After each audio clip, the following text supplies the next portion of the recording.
Dans ce quartier de Rabat au Maroc, Fatia attend du travail. Ici, dans le Moukef, on emploie des femmes de ménage pour la journée. Elle travaille depuis l'âge de 11 ans. Dès son premier employeur, elle a commencé à subir des sévices. Quand mon employeur sortait, elle me laissait à côté du chien qui était dressé pour me mordre si je bougeais. Des gens ont dit ça à mon frère qui est venu à mon secours. Elle m'a torturée en me brûlant, j'ai encore des cicatrices. Au Maroc, aucune loi ne régit le travail des domestiques. L'an dernier, une adolescente du nom de Fatim a été brûlée à mort par son employeuse.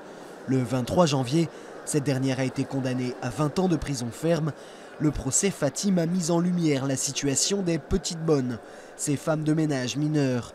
La mère de la jeune fille ne savait pas quel était son travail.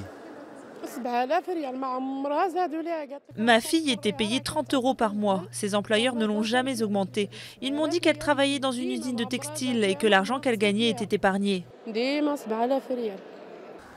Sous pression après ce procès, le gouvernement va proposer une nouvelle loi au Parlement.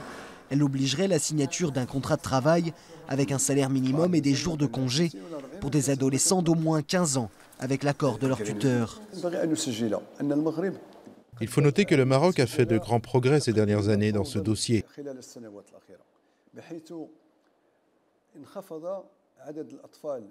Puisque le nombre d'enfants travailleurs qui ont moins de 15 ans a diminué de 600 000 à moins de 100 000. Malgré ces efforts, le gouvernement reste critiqué par certains députés marocains et l'ONG Human Rights Watch. Selon eux, il serait temps d'interdire complètement le travail des mineurs.